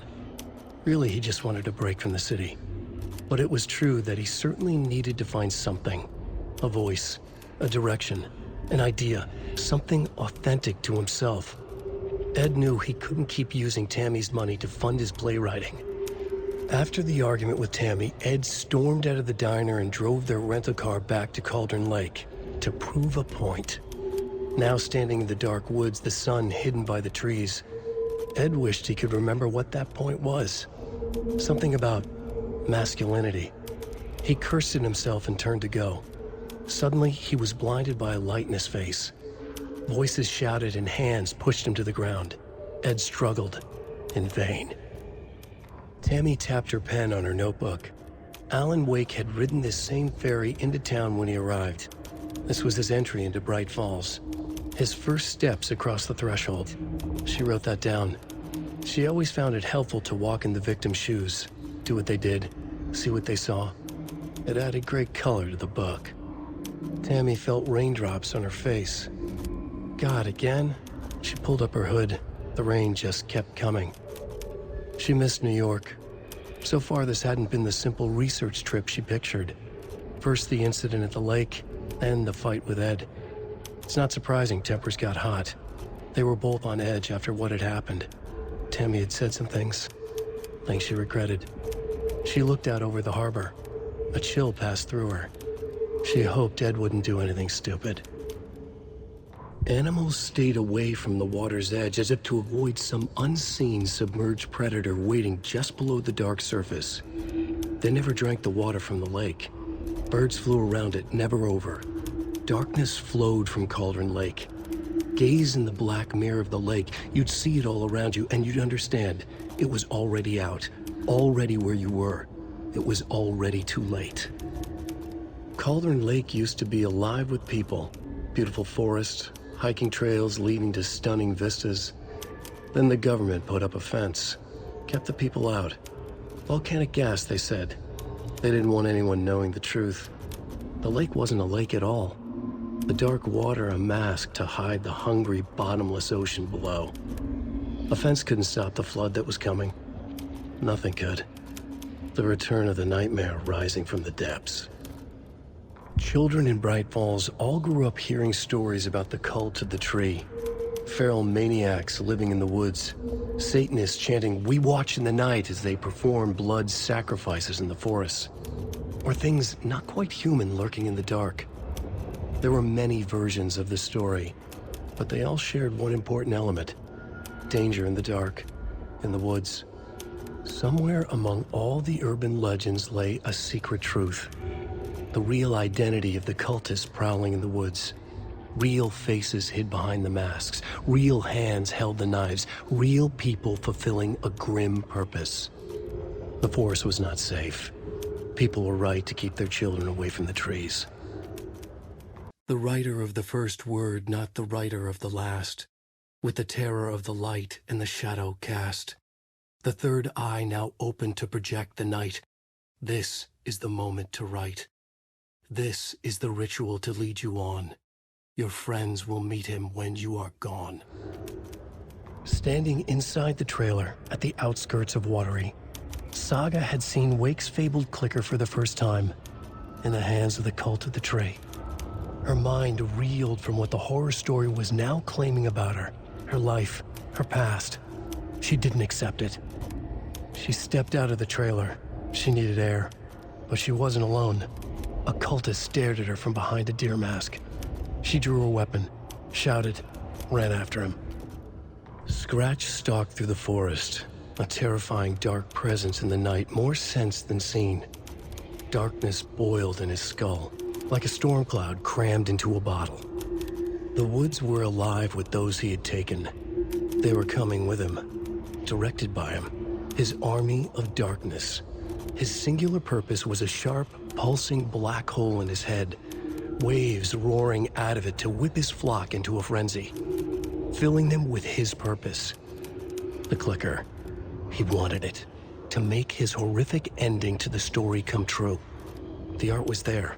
The clicker would push it across the final threshold, a detonator to send out a tidal wave that would spread to overtake reality. He was so close to claiming it. The Taken gibbered and shouted, straining against their invisible leashes, filled with bloodlust. Scratch let them go.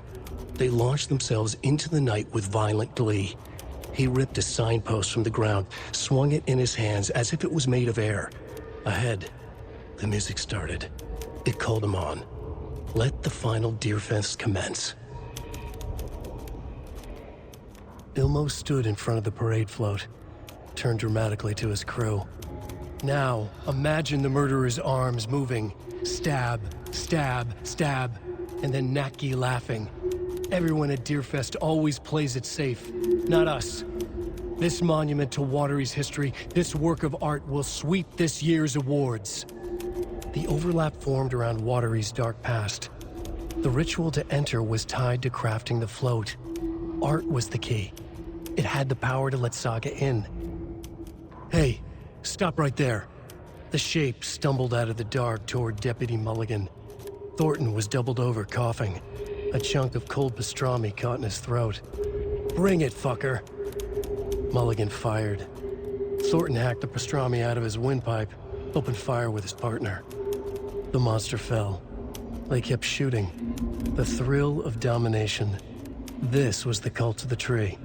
Not one tree, a forest. Secret knowledge in a deer mask. A last line of defense. Yippee-ki-yay, motherfucker. Bright Falls' fucking finest. They crept over, pulling out their flashlights. The horror. This is Monica from the tackle shop. An innocent woman. Thornton's pastrami came back up. The killing of Monica Thompson was a terrible mistake. Thornton blamed Mulligan's itchy trigger finger. Mulligan blamed Thornton's shitty pastrami sandwich. They only agreed it wasn't their fault. No one will find her corpse. We'll hide it. They fed the body to the maw of a crumbling well, like the murderous Huatari brothers did long ago. They lied to everyone. The word would never get out. But a secret like this doesn't die. It grew inside them, like cancer, the darkness taking over, filling the shape of them. Mulligan and Thornton in the wreckage of the morgue, shadows on their faces. Thornton did his best woman's voice. I'm a stuck-up FBI bitch. I'll make a big fucking mess, then get these dumb backwater cops to clean it up. Thornton turned to his partner. These government motherfuckers. Next time, Mulligan, I'll tell her. You got no clue. You let your own kid drown. You're a fucking fraud. Mulligan leered. Pinning the murder on the Bookers would have fixed this whole goddamn mess. But their kind always sticks together. I reckon we should show the bitch who's boss, Thornton. Shadows crept over Mulligan and Thornton. Inside them, they grinned. Ilma Koskela stood in front of the small gathering of Coffee World employees and bikers. He read from a piece of paper. Mocha was a wonderful moose who deserves a place of honor in the Hall of the Calavella Knights. His skull will become the crown of the Grand Master, the dead brought back to life. There was polite applause.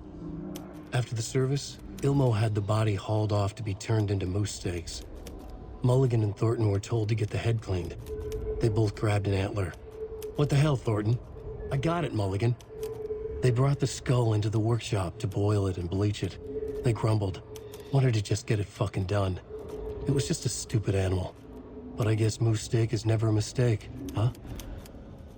After getting his hands on the FBC files, Ilmo Koskela knew what he was up against. He masterminded the cult, his and Yako's army, to fight the fucked up horror lurking under the lake, and a plan to keep those feds in their bunker by the lake in the dark. Outsiders would only screw things up. The Koskelas sabotaged the FBC's monitoring station and rigged it to alert them when something was brewing at the lake.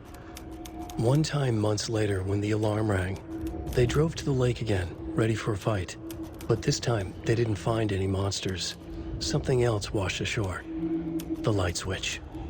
They'd read how Wake had stopped Jagger with it in the stolen files. From that point on, whenever the cult caught someone taken over by the Shadow, they cut out the monster's heart, pushed the switch into the hole, and flicked it. When the government seized the land around Cauldron Lake and set up their laboratory there, Ilmo Koskela knew they knew something. Together with his brother, they felt obliged to take a look inside. The Federal Bureau of Control Security was a joke. The Koskelas walked in delivering coffee. Back in Watery, they pored over the stack of files they grabbed. The FBC was researching something in the lake, something they called the Shadow. Everyone who went into the lake came back a monster. Hartman had gone into the lake. He'd come back bad. The FBC had captured him, interrogated him. Based on his ravings, Barbara Jagger had gone into the lake as far back as the 60s. She'd come back bad. The writer, Alan Wake, had gone into the lake. He'd faced Jagger, pushed some mystic light switch into a hole in her chest, flicked the switch and gotten rid of her. If Wake ever came back, he was bound to be bad as well. Bailey ran around the corner as the street lamps flickered and went off. It was in front of him, a glitching cloud, a dark, boiling monster. Looking at it felt like what a stroke must feel like. He was sick with fear. He fell. The dark presence ripped into him, swallowed him, filled his lungs and his brains with dark water. Bailey saw a snarling face in the darkness. Then he realized it was his own face. He was snarling. He was standing in the street in the dark, and he was snarling. He was snarling, he snarled. The monster was gone. The darkness coiled around him in tatters and wisps. He was the monster now filled with rage. He was the monster now filled with rage, he shouted. Saga was beginning to see why Casey disliked the woods so much. They felt oppressive here. Too many places to hide. The distorted carnival music drifting from the amusement park ahead did not help. What the Koskelas had said about her living in Watery with Logan unsettled her. For the horror story to involve her was one thing, but involving her daughter was crossing a line. Something darted across the path ahead, too fast to see. Saga drew her weapon. Her eyes searched the woods. A noise overhead. Saga swiveled to look. A local, a man on the ridge above her. No, not a man. A monster with a hatchet in each hand. It shouted down at her. Hunting season was a bust! Saga had read about it. The trap. She knew what was waiting for her. The moment she saw the giant, she knew she wasn't ready. You let Logan drown. The weapon it carried could crack her skull like a brittle egg. Brains leaking out like yolk. Everything she loved, lost. Everything she was, lost. We will watch it eat your mind. Reading this made her sick, but the fear was sharp when she faced it. There was another overlap here in Watery. The parade float was the key. Mulligan and Thornton had gone there, taken the clicker with them, left this monster here to stop her. What had kept Watery afloat all these years? A century, if not more. The locals knew the answer. Grit. Or as they put it in the language of their Finnish forefathers, sisu. These days, sisu was needed more than ever. The town was fading. It never quite recovered from the lumber mill shutting its doors. Now the fishing was drying up as well. Most people had left to find jobs in other towns. Only the most tenacious stubbornly remained. Dug in. Parasites in the body of a terminal patient. Sisu. Some people tried to resuscitate the town. The Koskela brothers double-handedly warded off the impending darkness with their ventures. Coffee World brought tourists, money, and jobs. Coffee-themed fun for all ages. The Kalevala Knights Motorcycle Club built parade floats. The bikers repaired vehicles and volunteered locally. But it wouldn't be enough. Watery needed a miracle. The end of the road was in sight. It was coming fast. Sorry, we're at a Bright Falls blend. Anna apologized to the customers. I'll just grab some from the back. More coffee coming right up. She suggested they ride the percolator while they waited. She passed Ilmo at the Espresso Express. Big smile, Anna. Coffee World is all smiles. Anna nodded, smiled. She smiled until her face hurt. Anna stopped walking, realized she was standing next to the Huatari well. Must have zoned out, she thought. She was about to go, but something in the well caught her eye. A shadow shifting in the dark. Anna was overcome by vertigo. The world tilted, and then she was falling down, down, down into the shaft. The darkness opened up to swallow her. Dr. Jules Marmont sprinted down the corridor. His lab coat fluttered after him. Red lights flashed on the walls. Sirens screamed. Marmont couldn't stop smiling. It was his experiment that had triggered the alarms. In his world, alarms meant progress. This could be the breakthrough he had been waiting for. He would be the one to get his name in the annals of FBC history. Not his wife Diana. Not Darling, that smirking asshole. At the far end of the corridor, the lights suddenly blinked out. The red lights went dark with increasing speed. A wall of darkness rushing toward him. The alarms warbled and died. Marmont stopped in his tracks. Admired the purity of the darkness as it swallowed him. A final spark of pride flashed through his mind. This was his work. His breakthrough. Saga had slid into a nightmare. A growing amount of evidence said her daughter was dead. Saga couldn't accept that. Wake said it could be undone. But Wake was gone, in the custody of the Federal Bureau of Control. Casey, her only ally, was gone too. She was alone. Agent Estevez had pulled rank on her, stonewalled her, shut her out of her own case. Saga refused to give up. She needed answers. Tor and Odin Anderson would have some. A family visit then. No one could blame her for that. Saga was trapped in a horror story. It was manifesting itself around her like the darkness of a mental illness, pushing her deeper and deeper. Tor Anderson had lightning in his veins. This was rock and roll, baby. That Weaver girl had cast a spell on him. Tor would do anything she'd ask. Tor deserved this. Tor wanted this. She wanted the song, a gift. He had to get it for her. Afterwards, it was too late. Tor swung his hammer in frustration. The spark was gone. Black liquid clogged his mind. A bad trip. Tor fought it. He was strong. He'd never be taken. But the darkness could still drown him. Tor needed to warn someone. It was all happening again. Tom was back. Coming back. Tom would need help too if he was going to make it. But the brothers were too old to stop it this time. Tor had called someone. Someone who could help. The name escaped him, drowned beneath dark water. Odin Anderson stirred in his bed, his vision hazy, smudged. He felt weighted down by an ocean of dark water. Through the haze, he made out Saga. Odin felt useless. He wished he could tell Saga how his silly faces made her smile when she was young. Too young to remember. Odin used to joke that Tor was her grandfather, but he was the Allfather. He smiled at the memory. Odin was the kinder of the Anderson brothers. Tor lacked patience, more volatile. The brothers fought a lot, but they were inseparable. Now Tor was missing, dragged into darkness. Odin could feel it. Time was running out for both of them. Saga jabbed the selector on the jukebox. The missing record in its place. Saga couldn't have found it without Odin's help. Standing there, Saga felt exposed, expecting the shadows to come alive. The needle crackled on the vinyl. The song swelled. Odin had said it was written for her and her mother. Her grandfather's apology. The lamentation of an old man.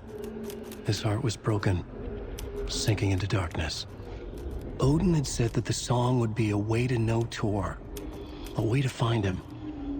A light bloomed in through the garden window. That's where Tor had vanished into the pond. Saga knew what she had to do. The Valhalla nursing home, founded in 2014 for Odin and Tor Anderson of the old gods of Asgard fame, for their twilight years. Built after the return comeback tour, flip-flopped to be their farewell tour, cut short, canceled. As their agent, Barry Wheeler had managed to coax a few hit songs out of them before that. Balance Lays the Demon, a couple of others. The old men rocked like their namesakes. The backstage parties got out of hand. The air was thick with smoke. Wheeler squinted. His migraine flared, booze and drugs. A rock and roll cliche. They ran off after every gig. Wheeler had security track them down to the craziest after parties.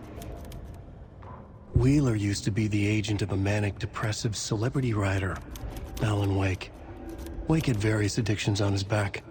An on-off death wish. Wheeler had seen a thing or two. Wheeler paid a lot of money for a good shrink. Got himself convinced that all the nightmares he'd seen leading up to Wake drowning himself were just his imagination. PTSD. Now he had pills to keep the shadows from his sleep. But the Andersons were something else. The nightmares were starting to creep in again. Or maybe it was the drugs in the air. Wheeler hoped it was the drugs. The Andersons were so old. Vampires. After every gig and the party that followed, took them weeks to bounce back. And they never did completely. Each time Wheeler expected them to croak. Wheeler set up a foundation with the sales of their greatest hits album. He used the cash to build a nursing facility. The old men deserved it. An old manor in Bright Falls. Wheeler hired a contractor to have it refitted as an old folks' care home.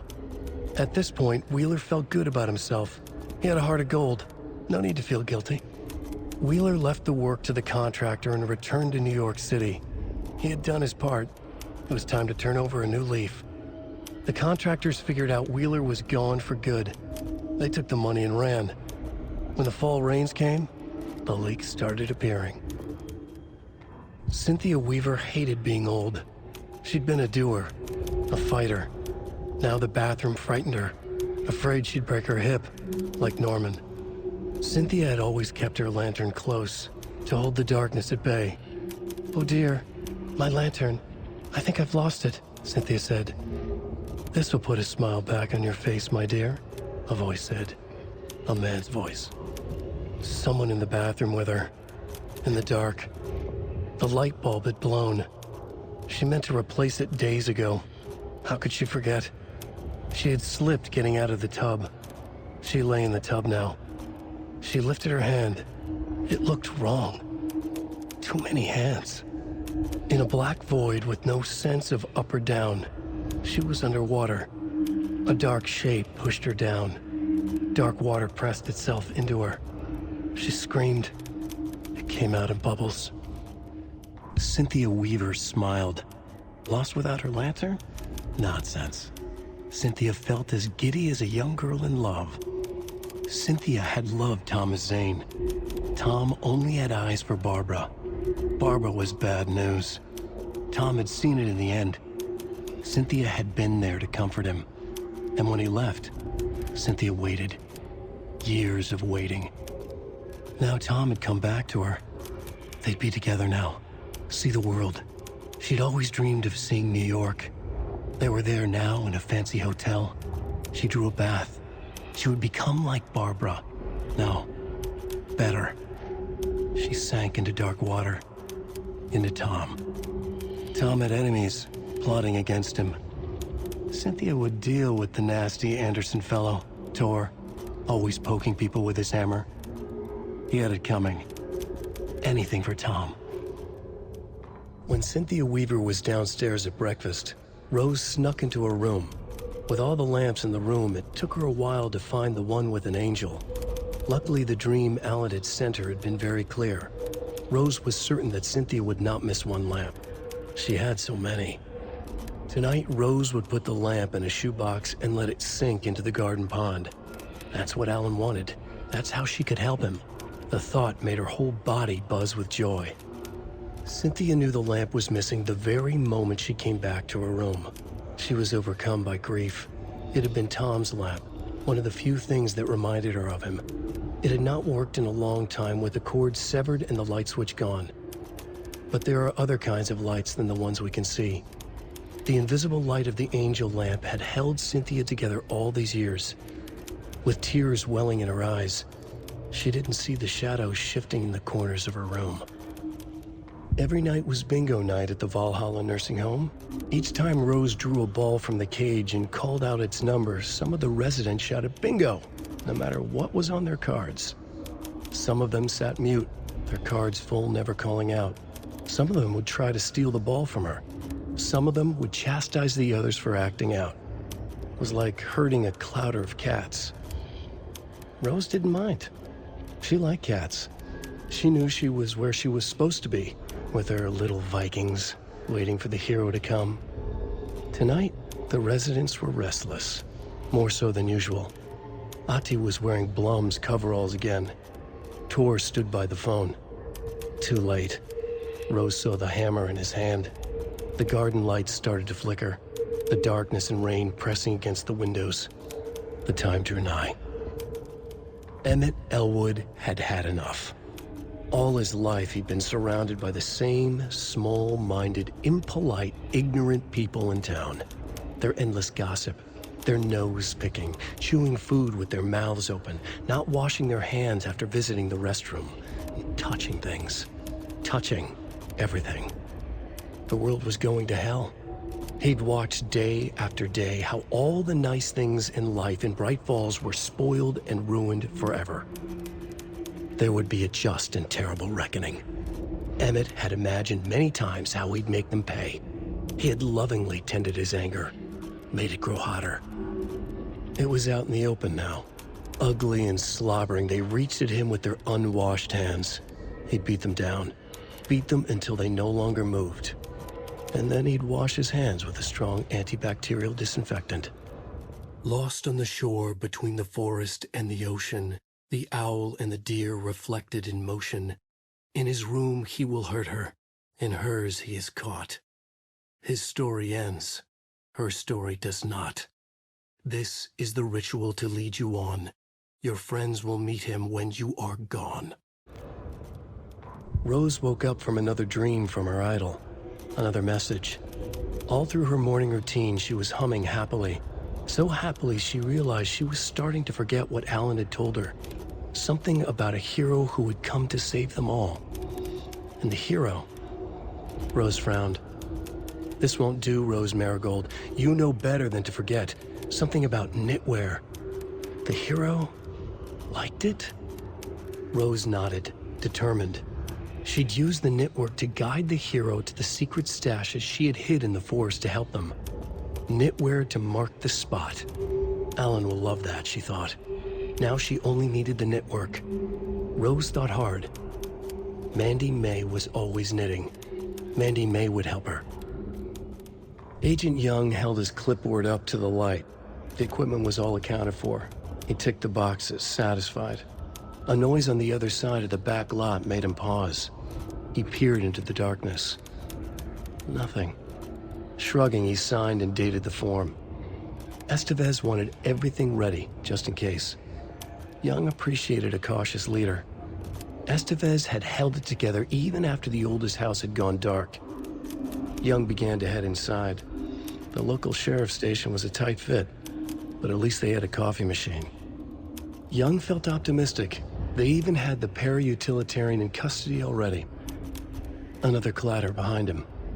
Closer this time. He turned, hand on his holster. He called out to the darkness. This station has been seized by the Federal Bureau of Control. You're not authorized to be here. Suddenly, the lights flickered, went off. Young couldn't see a thing. Then from inside the station, the screams began. A pale balloon in the sky float and sink deeper. Night springs when bright falls for this sleeper. The surface disturbed, the reflection now a traitor. In the cavity of the skull, turned to a crater. This is the ritual to lead you on. Your friends will meet him when you are gone. They're too old to fight monsters. The torchbearers are done. We need something new. Ilmo took a long drag from the joint and handed it to his brother. They'd been drinking and smoking all night. That thing from the lake was not a man, and the government's trying to hide it. Ilmo gestured at the files they had stolen from the research station. The strange seal with an upside-down pyramid. The Federal Bureau of Control. We need to keep the feds away. Deal with this our way. We need an army of our own. Yako smiled. He loved to watch his brother come up with his ideas. Ilmo's gaze swam. He was seeing double. The pyramid on the folder was a spruce tree. A tree, he thought. A fucking tree. It was a sign. We'll make the woods scary again. So fucking scary, no one will set foot in them at night. That's how we'll keep people safe. We'll be a legend. We are the cult of the tree, and we watch in the night. We're gonna need scary masks. Energized, Yako chugged a bottle of Ama beer in one go. Ilmo was nervous. His palms were clammy. He lowered his phone. Mulligan isn't picking up. Yako shook his head, pointed at his own phone. Same with Thornton. Ilmo didn't like it. No one was answering the phone at the workshop in Watery either. Something was up. It had to be the writer. Had to be. The Koskela brothers were crouching in the bushes across from the Elderwood Palace Lodge, its lights shining in the night. They couldn't wait any longer. The brothers knew Saga was in Watery visiting her trailer. Going now was their only chance to do this without hurting her. Ilmo stood up and a crowd of deer masks looked his way. Okay, this is it. The writer is the target. Take him down and it's all over. Only shoot the Fed if you have to. This is our big moment. We watch in the night. The crowd murmured the chant back to him. Ilmo turned his face to the hotel. He could see Saga's partner in the window. Ilmo slapped his brother on the shoulder. The brothers donned their masks. The cult of the tree was ready. Ilmo Koskela jolted awake from a nightmare. He was drenched in sweat. In the dream, he'd been covered in blood, gleefully murdering people, his friends. When his twin brother had tried to talk sense into him, he had murdered Yako as well. Ilmo slammed his fist into his temple so hard it hurt. The dream made him feel sick. The dark force of the lake was growing stronger. It was trying to make Ilmo and Yako something they were not. Trying to turn them into Ilmari and Yakopi Huatari from the early days of Watery. But they were the Koskela brothers. Their mother had not raised them to become murderers. They had backbone. They had honor. They had finished Sisu. Something bad was coming. The hidden device they had hooked to the FBC station had been intercepting alarms like crazy the past few days. Ilmo would make sure his cult was ready for war. Out in the night, the story seeking to give birth to an overlap in Watery drifted on, looking for another pair of men more prone to corruption. It's 1988, a face-off between deities on the rim of Cauldron Lake, high above its dark waters. Thunder roared, the old gods facing something even more powerful, something harder to define even. Or, changing the perspective, raving lunatics all, caught up in the frenzy of a shared delusion. The old gods, the corsairs of the Sea of Night, and the Dark One who yearned to stand in between, who had always stood in between, who would soon stand in between. We help you, you stay away from our family, Tor Anderson snarled over the thunder. Yes, until you all come to me, came the answer. That's never gonna happen, shouted Odin. I will take this as collateral, shall you remember our deal, said the Dark One. Blood arched from Odin's face as he fell to his knees. Lightning hit the dark figure on the cliff, and with that, he was gone. Tor rushed to his brother. Are you alright, bro? Effectively blind in that moment, the eye patch covering his left eye, his hand over the now empty socket of his right, blood oozing out of it. Odin cursed. The bastard took the wrong eye. The surface of the lake was a black mirror. The upside-down reflection identical yet darker. A window into a darker world than ours. A doorway. A hush so profound it rang like a scream. As if the last echo of the terror had just died. Inside the steep cliffs of the caldera, everything echoed. An echo chamber. Like a fractured skull, a shadow fell on Cauldron Lake. Something of impossible scale loomed over it, blocking the sky. Ati, the janitor, leaned close, took a hold of the rim of the crater, lifted up his janitor's bucket. The water sloshed, swirled inside like a vortex. Gently humming a tango, he poured the water on the attic floor. Warlindor walked across the rain-slicked tiles of Caldera Street Plaza. The rain didn't seem to touch him. He sensed his steps were being observed, documented into the story. He allowed it, this one time for this one reason, to be passed on by his unwilling disciple, to read at the right time. The ocean that was the dark place took the shape of New York City, drawn for the mind of Alan Wake, in part for the writer to navigate his prison, in part to torment him as he struggled to find his way out. Dor was not bound by the rules as Wake was. He came and went as he pleased. For now, Dor entertained the writer's fantasy, for a purpose known only to him. At the edge of the plaza, he stopped at the door to the construction yard.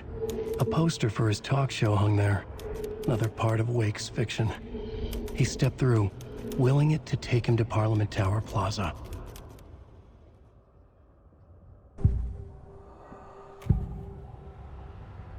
This is the first time I've seen a page about Warlindor.